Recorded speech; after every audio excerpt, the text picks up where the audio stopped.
Hi, all. I've just returned from 8 days of solo working at the cottage.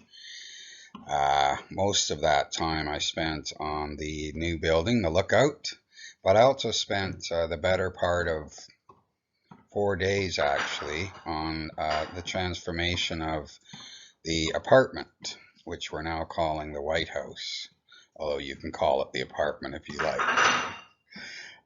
So you'll see the old pictures are on the left and the new transformation is on the right.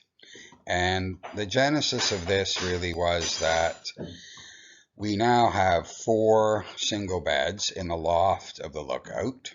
We have 2 single beds, as we always did, in the room we call the nursery inside. And then, of course, 3 single beds crammed in here. So it was a bit ridiculous, and it made a lot more sense to put a queen bed in here. But in order to do that, I had to move the door. So you'll see, unfortunately, I only started the pictures after I put the new door in. I did that on my last visit. That was actually quite a bit of work. The doors only come 80 inches high, and I needed it 72 inches high. So I had to shave off the top and bottom in order to retain the panels in the door. That was just studying YouTube. And actually, Cameron and I worked together on that last time we were at the cottage, and it worked really well. It's a well hung door. It works well.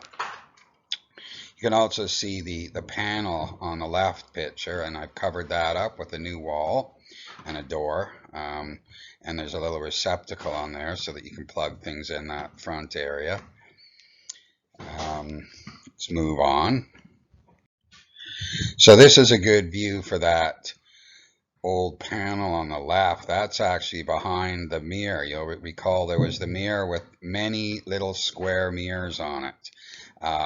So I took that apart. That had seen better days. Put it away and just put a panel on that.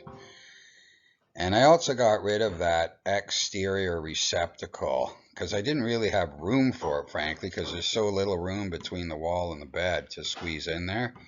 And I ran that, I put a little box in behind the wall and ran a wire down to a receptacle under the bed that those lights plug into.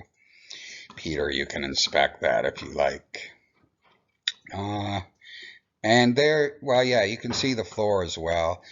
The floor I painted with actually paint that I found here in the basement in Toronto, floor paint, floor enamel, and it worked really well.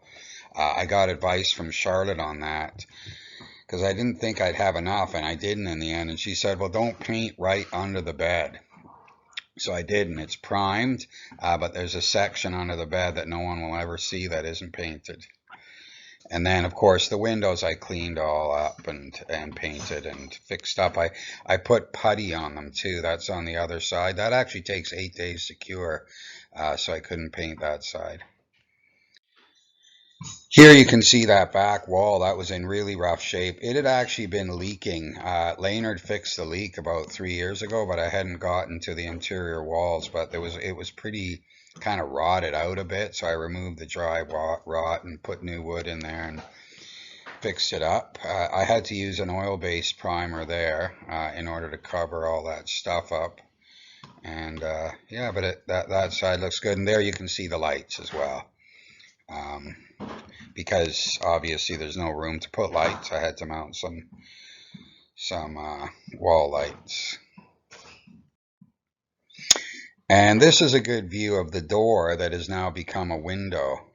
Oh yeah, I used 7 tubes of caulking in this job just to close up the cracks as well as I could. And you'll see the door is a good example of that there, how that's all caulked in so that it gives it kind of more of a closed in look. And there you can see the floor better too.